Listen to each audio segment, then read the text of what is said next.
Hey, Soul Sister. Welcome back to another episode of the Hey, Soul Sister podcast. Today, we're diving into a topic that so many of us have silently struggled with: imposter syndrome. That sneaky inner voice that whispers, "Who do you think you are?" That one that makes you question your worth, your success, your seat at the table, even when you've worked your butt off to get there. If you've ever felt like a fraud, like you're just winging it and someone's going to find you out, sis, you are not alone. So many brilliant, capable, deeply gifted women carry this hidden weight, and it's time we call it out and reclaim our power. In today's episode, we're going to talk about where imposter syndrome comes from, why it shows up, especially for women, and especially when we're stepping into our purpose, and how we can start shifting that inner narrative to the one of confidence, clarity, and truth. Because you're not an imposter, you are becoming. And this journey you're on, it's real, it's divine, and it's yours. So let's dive in. I love that. That is a beautiful intro of imposter syndrome, even though imposter syndrome is not quite beautiful. But Right. here's what I think. I think imposter syndrome is absolutely a good thing.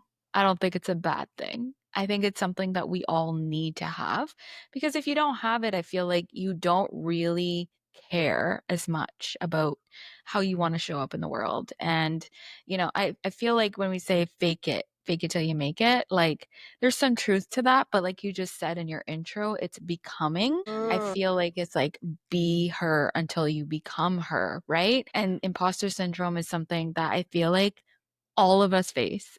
There's not one of us, I don't think, that's ever not gone through imposter syndrome. But I feel like the ones of us that, are successful in our careers or whatever we're doing, we kind of like face those, feelings, those feelings of imposter syndrome, but then realizing, recognizing who we are at the core. So for you, where are some major places in your life, Whitley, that you have seen imposter syndrome constantly hit you in the face and then you turn around and you're like, you know what, I'm going to do it anyway. And it turned out to be incredible because you showed up as you despite the feelings of imposter syndrome, because let's face it, it doesn't really go away entirely. It's something that we kind of need to have to fuel us. I feel like it's a fuel to push ourselves, right? Yeah. Yeah, it's definitely fuel to push ourselves, I think. But yeah, I think you're right, Cher. It really does. It does walk alongside with us in every new thing that we pursue, right? And especially when it's like something that we're really passionate about, like how I spoke to in the intro about, when we're really like stepping into our purpose, right? There's this feeling of like, am I actually meant for this? Am I actually qualified for this? Like all the things, right? And I think Mhm. that like every new thing that I've tried or have just kind of like dove into, there is always a level of imposter syndrome, always. And I think for me, it always showed up in the form of, do I really know what I'm doing here? What if I mess up? What if I like fuck this up? What if I fail? What if, I'm just Yeah. like publicly humiliated? Yeah. All What if the people laugh things, at me? right, Yeah, right? exactly. Exactly, and then, like, that is that's real, like, those feelings are so real, and I think all of those fears and those feelings that are associated with that imposter syndrome, it's what really stops us from all really pursuing the thing or going fully in it, right? Because those fears become so loud. But I think Mhm. for me, I mean, don't get me wrong, I've had imposter syndrome like my whole entire life. I don't think that'll ever go away. And there's been a lot of things that I haven't pursued or like half pursued and just like gave up and quit on because of the imposter syndrome. But then Mhm. there have been so many other things that I have actually gone all in and really like pursued despite the Okay. imposter syndrome. Yeah. And I'm trying to think of like the real difference between the two. Well, And I was gonna say, like, what's the difference between what is the psychological pattern between you doing it anyway and you stopping yourself? Like, what did you do yeah. differently to make you do it anyway. Like, because, when we talk about imposter syndrome is like you doubt your skills, your talents, you think of yourself as, Right. as an imposter, right? And you don't even look at your accomplishments in yourself. You're just looking outside of yourself. You're looking at everybody else and what they're doing. And then you start to doubt yourself. So those feelings That's so creep in, true. right?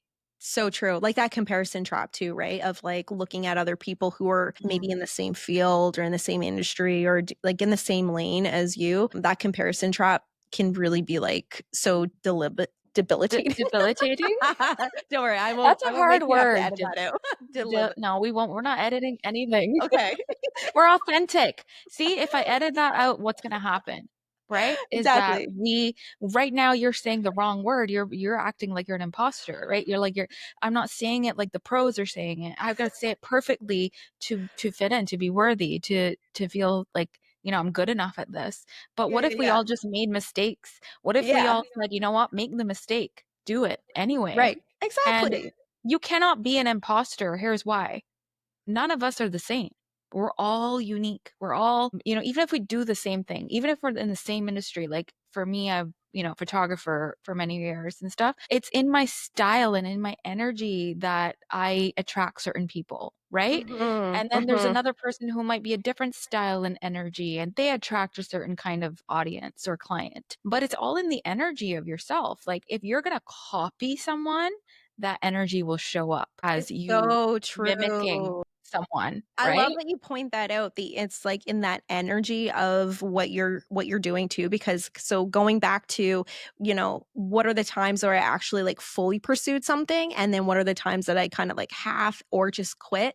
I think the biggest difference actually share was that one, the thing that I didn't fully pursue wasn't actually fully aligned with my energy. It wasn't fully aligned with like purpose, Mm, passion, or like that energy behind it versus the things that I did fully pursue, despite me having like imposter syndrome and all the fears that came up, they were fully aligned with like purpose and energy and the sense of like the intention behind what it was that I was actually pursuing was just in alignment with my true authenticity and what I believed in and what I saw the vision as. And so I think mhm, that's a huge difference between what's worked and what hasn't worked.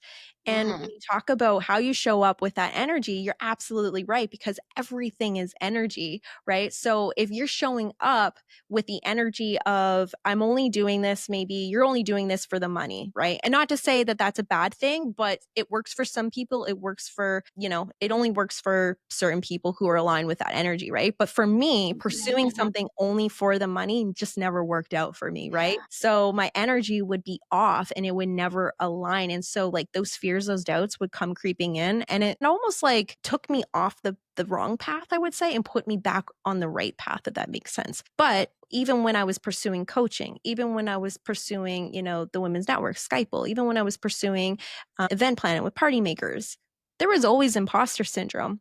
But there was the difference between stepping into who I was becoming, right? Because Mm, stepping into who I was becoming, who was doing all of these things, it was like trying something on for the first time that didn't quite feel like it fit. It didn't fit with like the current version of who I was then, but rather I had to kind of sit and feel the discomfort until the fit felt right, until I stepped mhm. into the new fit.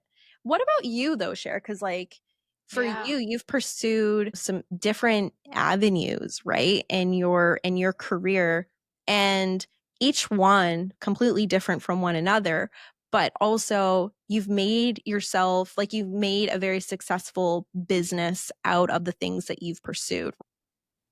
Yeah. What about you? What's been your experience of feeling the imposter syndrome and then like kind of like flowing through and overcoming the imposter syndrome? Yeah, I'm gonna describe those feelings of like going into something with full passion. You're a naive person in that instance. You have rose-colored glasses on when you go through those phases because nothing else around you matters. Nobody else, what they're doing matters. Because in those days when I first started, social media wasn't like as big as it was now. And so I didn't have a lot to compare myself to, right? So, I mean, for me, it's like I've had to move through the feeling of like not caring what people think about me, the rose colored glasses, to like tunnel vision to actually developing myself into an imposter in my careers because of social media, because of new, people in my industry and all of these like, you know, competitions and stuff like that, right? And I think we lose our innocence for what we want to do when we focus on those things. We lose our drive, our passion, our intention when we focus on everyone else around us. And so it's really about training yourself to not do that. And imposter syndrome for me it's been a wild ride, honestly, because I feel like because of that imposter syndrome, it pushed me to be more me. It pushed me to be different. It pushed me to be unique in my way because I didn't want to fit in a box. I didn't want to be like everyone else. I didn't want to do it like everyone else. I wanted to do what felt good to me, as it always has, is to show up as myself. But with all the noise and all of the, people saying, you got to do it this way, you got to do it that way, you're this, you're that, that can really hurt you in the sense where it can kind of halt your progress if you let it.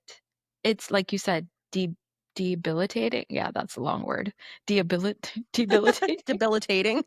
Whatever. You know what I'm saying? Crippled. Let's just say that. So, it leaves you feeling stuck in a sense that you keep questioning yourself and what you're doing, and if what you're doing is right, and if what all you thought you were doing was right. Now, in this day and age, nothing you do is right because everyone else says it's wrong. And technology is technology and rules are rules. So you should be like this. And being a woman, right? You got all these expectations too. You even like your personal life starts to get enveloped in this, which is like, how's she doing it all? And she has 3 kids and she's doing this. Like, how come she's not a sports mom who takes her kids to sports or whatever? Like, all these judgments, right?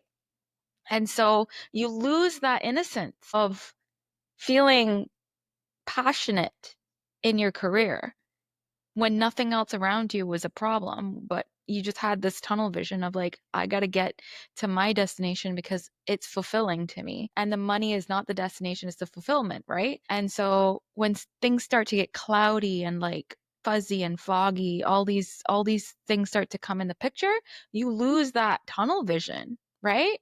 And so social media has been a big factor in my imposter syndrome through the years. And even now, coming in with you and doing Soul Sisters, let's talk about that for a sec. Because, for me, it's always been about, being successful in my business and everything. But then when I changed my career this year and I said, I'm going to make the decision to do something I've never done before with Mhm. you, I didn't know what that looked like, but I just knew that people were going to talk and people were going to have opinions. They were going to say, like, what the heck? Sherry just did this. Like, she just gave up her career to do this. What does she know about helping women? What does she know about spirituality? What does she know about mindset? What does she know? Right. And so those things start to come over me where I felt that. But again, it is about knowing who you are, the truth of who you are, the authenticity of your intention and what you want to do, and forgetting about the noise, forgetting about what people may or may not think about you, because that's assumptions and those are stories. Yeah. Because you'd be surprised how many people you think may not agree with what you're doing that actually are sitting behind the sidelines supporting everything you're doing or admiring you, right? We don't know. Half the people that don't click like or engage in our posts or review us or whatever, half those people or most of those people, they're quiet, right? It doesn't mean that they're not listening in. It doesn't mean that you're not helping them in some way, right? Everybody's different. And so as long as your intention is pure, as long as you're going into it with that mindset of, I'm going to have these blinders on and these rose-colored glasses on, nothing will hurt you. And I'll tell you that that's something because the imposter syndrome wants to creep in every minute. You're like on social media, you're on TikTok, you're on Instagram, everybody's doing something and you're like, everyone's admiring them. Why can't they admire me like that? Well, that's their energy. That's theirs. Stick with your energy, keep going on your journey, and you'll attract the right energy to you as long as you stay within that energy. As long as you stay authentic, as long as you look at the goal in mind, at the intention in mind, and not just chasing something that someone else has, right? Yeah, I think it's so important to just understand that whatever it is that you're feeling drawn toward exploring or trying out or pursuing, knowing that everybody started somewhere. Everybody had to start from somewhere, and that was like the starting line, right? And you Another thing that I think is really important to call out the comparison trap, because I have done this so much in my life and so much in my path of like comparing myself to other women in the same space as me, other people who are doing similar things as I wanted to do or pursue, and really like comparing my journey and comparing my gifts, my skill set, my experience to theirs, when in actuality, you can't even come close to comparing, chapter 2 to somebody else's chapter 20, right? Like you can't do that. And I think it's really Mhm. important to kind of like put those things in perspective, because I think it's so important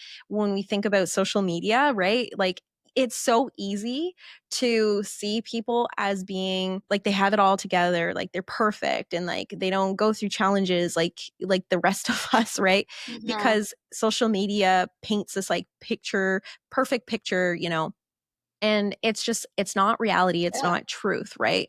And I think that really understanding and honoring yourself and where you are in your journey and making sure that you are aligned to whatever it is that you want to pursue. And also reminding yourself, like, there's no rules. There's no rules here. You don't have to put yourself inside of a box. You get to be you, you get to be true to you, and you also get to grow as you go. That's like my motto for everything. Yeah.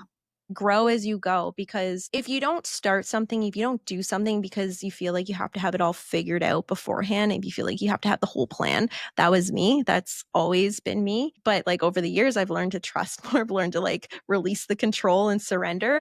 I've learned that you can't have the full picture. You can't have the full plan. You can have a bit of a vision, a goal of like where you want to go to, but you cannot have the full plan of how it's going to unfold. And so that's like the journey. How Mhm. people, we've heard this, and I understand this more and more now today, is like enjoying the process, enjoy the journey. Don't be so Yeah. quick to get to the destination, because all the messiness, all of the challenges, all of the surprises, the blessings, the growth, all of that comes in the journey of stepping into the becoming of who you are, right? Doing the thing that you want to be doing, pursuing whatever it is that you're pursuing. And there's so much like beauty in that. And so when you just compare yourself to someone else who's already gone through the journey and has gotten to the destination, you're doing yourself a huge disservice, Mhm. because you really have to get comfortable and really come to appreciate that whatever it is that you're stepping into that's brand new to you, get really really comfortable with stepping into the process, falling in love with the process, with the journey, with the experience. And I promise, like, when you do that and you become present in that and you allow yourself to make mistakes, you allow yourself to do it imperfectly, it becomes so much more fun. And we talk about energy all the time. And when you allow things to become more fun and enjoyable, Mhm. you naturally will also radiate that energy. You will radiate a higher frequency that will also bring in more of that to you. So, like, the people, the opportunities, the experiences, everything, the resources that align and fit with the thing that you're pursuing. So I think Yeah. that's so, so important. And when I think back to the things that I sort of half pursued or just gave up on, it didn't work because the energy wasn't there. And I was truly allowing the fears and the doubts and the inner voice to really take over, because it just wasn't my lane. I was trying to like copy something that I thought was a good idea that somebody else may have been doing, but it Mhm. wasn't really in alignment with my values and like my own passions and my own purpose and what I'm really good at, and as well as my gifts too, right? And so if you are in a space where you're wanting to pursue something and it feels like it's in alignment with your values, it feels like it's in alignment with your passions in what you're good at and your gifts, chances are you're on the right path. Chances are you're being called to pursue this thing. And if that imposter syndrome's coming up for you, really taking what Sherry and I are sharing with you today, and sitting with that, But then also building out like community, right? I think that's really important to have supportive people around you who lift you up in those times of like challenges, but also in those times of like when you're celebrating. Like I was calling, sending Sherry video messages the other morning on my walk in the park, and I'm celebrating, and I'm sending her like video messages, and that's just what we do. We like lift each other up, we celebrate each other's wins, but then we're also there to lift each other up when we're down, when we're going through challenges. So that's another thing that I would say is like having people in around you who get you, but aren't also going to tell you like what's best for you and like, you should be doing this instead, that sort of thing. I'm talking about people who really allow you to step in to being who you truly are and allow you to make mistakes, but are also there to like be there with you when you need them most too. Yeah, that's beautiful, yeah. I think this just summed it all up. It's just do it anyway. If it's new for you, just starting it, getting out of your comfort zone. I think that's key. And also recognizing where that imposter syndrome is coming up for you and why. Because if it's coming up for you in a sense that's making you feel triggered in some way, that you're feeling lack or scarcity in whatever you're doing, ask yourself why you're feeling that way. And usually the answer to that is not as big as you think it is. And so if you say, this person is more so successful, they're just lucky, like I want to be like them. Well, you know what? If you look at it as that person also went into it with imposter syndrome, but they did it anyway with their energy and their alignment and their intention, then you can do the same for yourself without having to compare yourself to someone, without having to want to be like someone else. Copy that person, because that energy, if you copy them, people will kind of feel off that energy that you're not really being authentic, right? So use those people as inspiration rather than competition, right? If you look at somebody you admire, say, you know what? Are they triggering me or are they inspiring me? If they're triggering me, on to the next. If they're inspiring me, what can I take from this to elevate my purpose? What can I take from this to inspire me to be authentically me, but in my way, in my energy, so that I don't need to feel less than that person, because they're successful. If you admire someone for their success, you're saying to them, you know what? Like, you've been through the struggles that I'm going through, and I want to be inspired by how you did it your way. Look at it that way, you know? And I think so many times people look at competition as a bad thing, and competition can be a good thing if you flip the script. And if you say, you know what? That's not competition. They're doing it. That means I can. If they're doing it, why can't I?